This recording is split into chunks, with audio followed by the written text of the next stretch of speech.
Alright, so I'm going to make a video about Japan, specifically the situation with the nuclear power plant in Japan.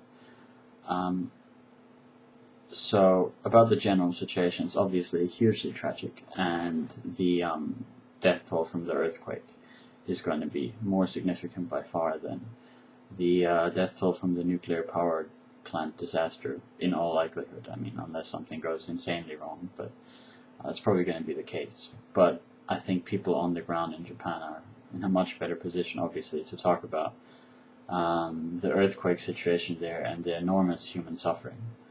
But I'll try to put up, if I can figure out how, a link to Doctors Without Borders in one of those boxy things or on the screen or something. So if you have the means, then yeah, I mean, donating some money to the relief effort would obviously be a good idea, because Japan is in a world of trouble. But I want to focus on the nuclear power plants, because this goes back to an issue that I think about a lot.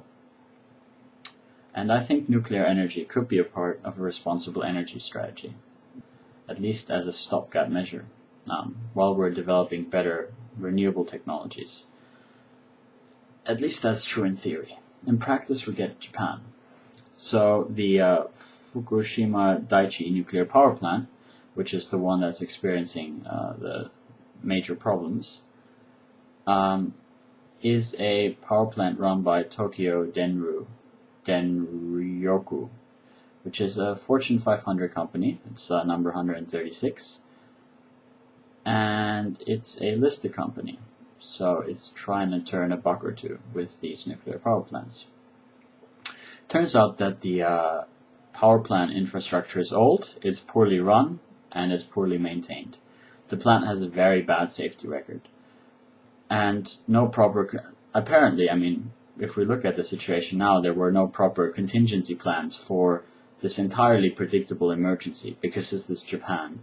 They've been predicting that it's just probability one day the big earthquake will come. So it's not like anyone is really surprised that it happened.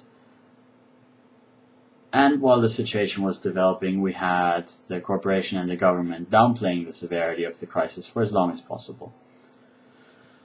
In the real world, neither corporations nor the politicians that they buy are responsible enough to run nuclear power plants. Unfortunately, I don't believe we have any institutions today, private or public, capable with dealing with such responsibility. I believe such institutions are possible, but they need to be independent and not run with a profit motive, but with a safety motive.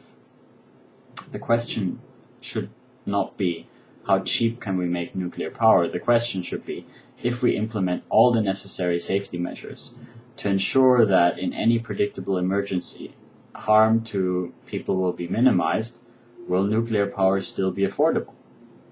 And if it's not, after asking that question, then that's too bad. Then we'll have to go back to the drawing boards and come back with different reactors and see if we can get that equation right. But until then, nuclear power is in fact a poor option. And by discounting these risks, we were just putting too low a price on this, on the power generated by these plants in the first place.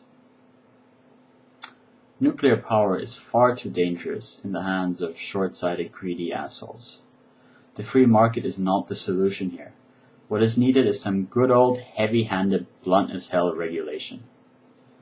But for now, at least, since this regulation was not in place, let's just stick with the user pays principle that free marketeers enjoy so much. If the plant does melt down, build a corporation for every penny of the cleanup bill. It'll cease to exist overnight. Hopefully by this time tomorrow the situation will be contained, and then obviously the exact effects on the environment are going to have to be measured. But whether it gets contained or whether it goes to full meltdown, this situation is another wake-up call.